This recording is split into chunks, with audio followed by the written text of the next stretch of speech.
ever felt you deserve better in your relationships or at work, but you don't say anything about it? Are you just being humble or are you undervaluing yourself? Let's find out. Hi guys, my name is Priya. Welcome or welcome back. The truth is, most of us undervalue ourselves even without realizing that we are doing it. This can lead to a low self-esteem, low self-worth, lack of confidence, and even lack of satisfaction in our life. We keep undervaluing ourselves because we often confuse it with being humble. Humility is when you know your talents, you know your worth, but you do not become arrogant about them or you do not brag about those talents. Whereas undervaluing yourself means you completely discredit your talents and you completely discredit yourself. Before we go any further, please give this video a like to help it reach more people. So, how can you know if you're undervaluing yourself? Number one is you accept less than you deserve. Whether it's in a job or in a relationship, when you're undervaluing yourself, you settle for way less than you deserve. You think you're not putting in enough value. That's why you don't deserve more. You fail to recognize your contributions.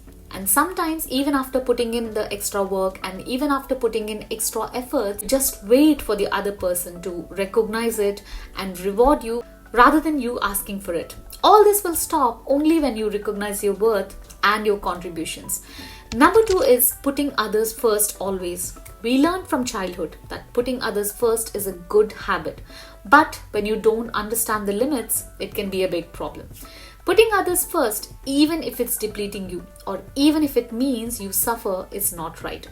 When you do this over and over, you will end up losing your own self-worth and you will develop a low self-esteem.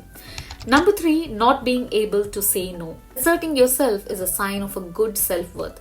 When you can't say no, even when you want to, that means you have low self-worth.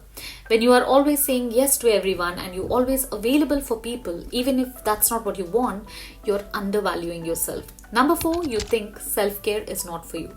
Self-care is not about spas or luxury trips, but it is having time for yourself.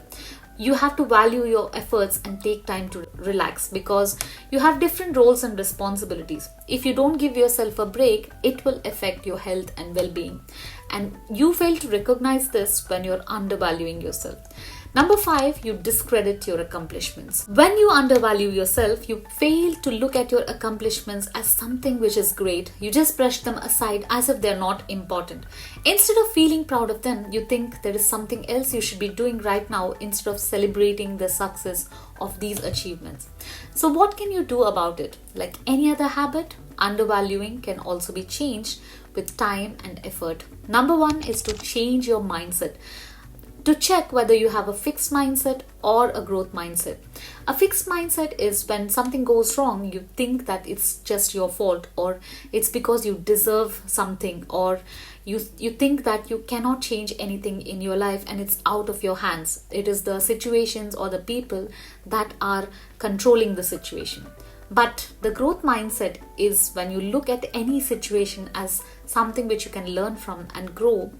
Then you will be able to develop your self-esteem and your self-worth. Number two is write down your accomplishments and put them where you can see them every day. It's not without reason that great people display their medals or awards at a place where they can see them every day. This can act like a reminder of what you're worth. When you feel like you don't deserve something or you're not worth it, looking at your accomplishments can help you realize your worth.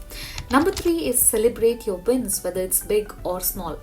At the end of every week at work, try and check for things which you have achieved and celebrate those small wins just to give you a boost to do the other things which are left out.